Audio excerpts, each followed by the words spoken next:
Did you also notice the change in the pitch of sound? But how did the change come about? This was explained by Christian Doppler.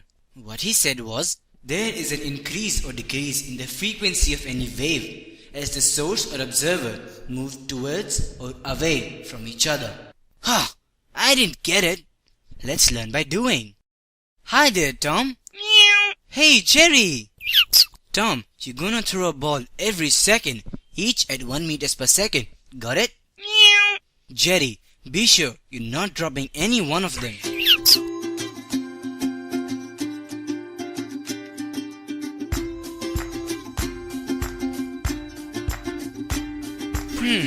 Pretty simple, but things get interesting while Jerry moves towards Tom and keeps catching the balls. Hey, he's catching the balls more frequently. What? Wait, how can this happen? Tom is still throwing the ball each second. More balls can't just be created out of thin air. Let's assume Jerry moves at a speed of half a meter per second and the ball at 1 meter per second. So while Jerry is moving towards the balls, part of distance which the ball was supposed to cover is covered by him simultaneously. As the net distance now to be travelled by the ball is reduced, so he can catch the ball in lesser time as compared to before. Therefore, he can catch more balls in the same time. Replacing the balls with sound waves, we may very well conclude that increased number of sound waves is encountered by Jerry.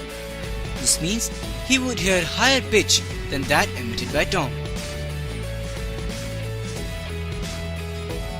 Let's talk math now. Let's assume the velocity of the wave to be Vw, and the time period to be t, and the velocity of the listener to be Vl. So wavelength is equal to Vw times t, and the apparent velocity of the wave is now Vw plus Vl, as the velocities add up being in opposite directions. As frequency is equal to velocity divided by wavelength, so the apparent frequency is this.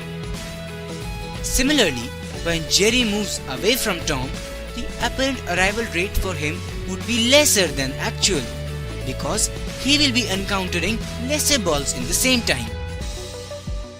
Analogous with the previous case, apparent velocity of the sound is now Vw minus Vl, as they are in same direction. Okay, let's consider Tom moving towards Jerry at half a meter per second and throwing a ball every second. Jerry now stands still. 1 second after the first ball has been thrown, Tom has moved half meter and the first ball 1 meter. Separation between them is half meter. The second ball is now thrown. Separation between these two balls would remain half meter from now, and so on for every other ball. Those balls are now spaced half a meter than the usual 1 meter. Since the balls are lesser spaced now, more balls arrive in the similar time to Jerry, thereby increasing arrival frequency. As you'd have noticed, the new frequency perceived by the listener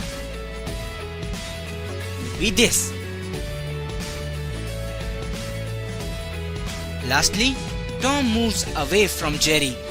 As subsequent balls are thrown with increased distance, this leads to balls being further spaced apart, so lesser balls hit Jerry in the similar time duration. Once again, drawing similarities with sound waves, we may conclude that listener would now experience lower frequency, which would be this. Interestingly, you can find Doppler's principle put to use in various fields. Think of an echo Doppler being used to study anatomy of heart or the blood flow, a radar tracking objects, oceanic bed probing, or the famous redshift phenomenon to understand the ever-expanding universe. So let's recap what this great scientist said. There is an increase or decrease in the frequency of sound as the source or observer move towards or away from each other.